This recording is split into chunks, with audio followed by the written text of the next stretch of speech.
2026 Chevrolet Traverse yangi avlod oilaviy crossover sifatida yanada zamonaviy dizayn va kuchli texnologiyalar bilan taqdim etilmoqda.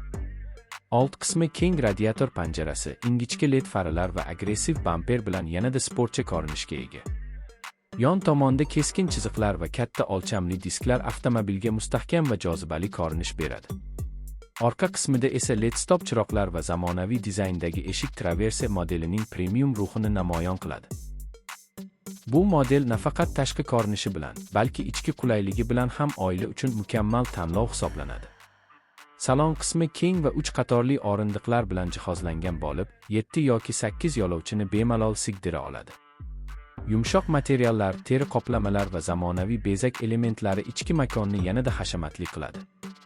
Haydovchi uchun raqamli panel va katta sensorli multimedia ekrani o'rnatilgan. Apple CarPlay va Android Auto qo'llab-quvvatlashi smartfon bilan tez va qulay ulanish imkonini beradi.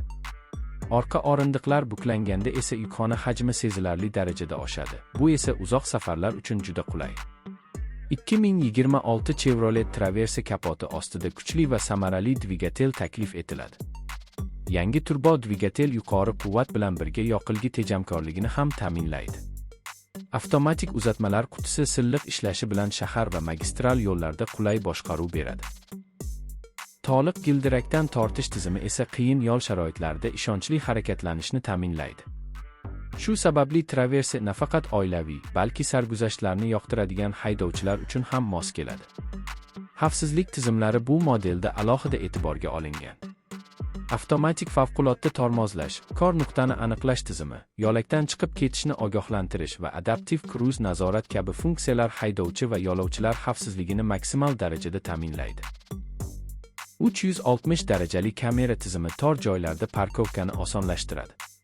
Kuchli kuzov konstruksiyasi esa to'qnashuv vaqtida himoyani oshiradi.